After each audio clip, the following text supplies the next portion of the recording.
the great news is there was a lawsuit that happened that pushed USCIS to hurry stuff up. So with some background, if you're handling an immigration case, if you have one existing, you know how much things are being delayed. One of the worst aspect was the work permit employment authorization document form I-765. That in some cases, many cases I've seen, because we do some business cases for intercompany transfer, for example, taking over a year to get work authorization or to get the renewal. And what happened is you might have like a L-1. This is a person who worked for a foreign corporation transferred to the United States.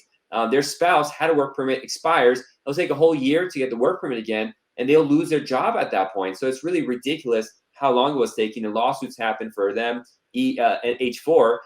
The lawsuit didn't include the E category, but USCIS went and added that in their policy update. Even though they didn't reference the lawsuit, they just said we did it on our own because we think it's right. So whatever. But it's an interesting thing. What's important to note is not all of it goes into effect yet. So primarily for H-4, these are spouses of H-1B holders. E's, these are E1 and E2. This is people are investors or people who do a substantial trade with the United States from certain countries.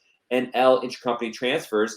If they had an existing work permit and they file a renewal, that filing of the renewal and the receipt that they get for that for the work permit acts as an automatic extension for 180 days, as is if you were, for example, doing a marriage green card and it was taking too long. When in those kind of cases, the C9 category, if you file an extension request on your work permit, by filing, you automatically get 180 days to hold you over. They're saying we're going to apply that to these as well. But the big news is for the E and L categories, the dependents, spouses, not the children. For the spouses, they will be able to have work authorization incident status, so they don't even need to file for work permit. And this is something that should have been the case for the last 20 years, but unfortunately it hasn't. And it was really disruptive to people because a lot of times they didn't know that you need a work permit and they mistakenly work without what was considered authorization. And then later on that becomes a violation.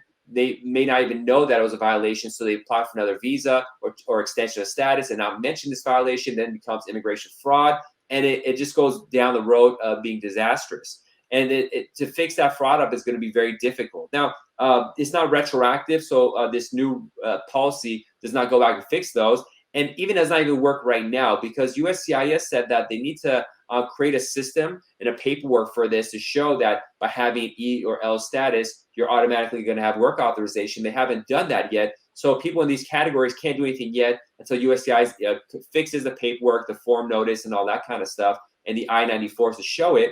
Now, you might be entering the United States getting I-94 by CBP, the Customs and Borders Protection, which is different from USCIS, the internal agency. But they're all working on updating their systems. We don't know how long it's going to take. But in the long term, this is a tremendously positive thing that's happening in this category. So it was a good news that happened. It was through work of and litigation of a lot of good immigration attorneys that were able to get this.